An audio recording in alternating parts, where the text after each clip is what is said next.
नमस्कार, सगळ्यांचं स्वागत आहे ऍडव्हान्स ऑप्शन चेंजच्या चॅनल वरती। तर आपण करणार आहोत निफ्टीचं अनालिसिस। तर सगळ्यात पहिलं मला काय चेक करायचं, सगळ्यात पहिलं मला शिफ्टिंग चेक करायचे। शिफ्टिंग बघितलं तर शिफ्टेड फ्रॉम टॉप दाखवते, रेजिस्टन्स साइडला 24,100 वरून 24,009 वाजून 15 मिनिटाची शिफ्टिंग आहे, ती मी कन्सिडर करणार नाही। तर माझ्यासाठी रेजिस्टन्स स्ट्रॉंग आहे कुठे 24,000 वरती, कोणामुळे व्हॉल्यूम ओवाय आणि ओवाय चेंजमुळे।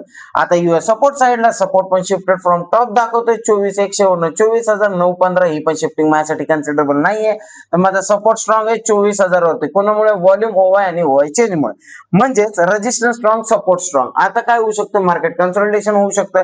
जर समजा रेजिस्टन्सची वीकनेस वरती वाढते तर रेजिस्टन्स साइडनी मार्केट बुलिश होऊ शकतं, आणि सपोर्ट साइडनी जर वीकनेस खाली वाढली तर मार्केट बेरिश होऊ शकतं। पण आतापर्यंत मार्केट मला कन्सोलिडेशन दिसतंय। माझा ट्रेड काय प्लॅन असणार, 24,000च्या सपोर्ट वरनं पहिला कॉलचा ट्रेड आणि 24,000च्या रेजिस्टन्स वरनं माझा एक पुढचा ट्रेड, जो पण वीकनेस येत नाही। आणि रेजिस्टन्स मध्ये जर वीकनेस आली तर मी पुढचा ट्रेड अवॉइड करेल आणि कॉलचा ट्रेडचा प्लॅन करणार आहे। व्हिडिओ आवडला असेल तर लाईक शेअर सबस्क्राईब करायला विसरू नका। भेटूया पोस्ट मार्केट मध्ये। धन्यवाद।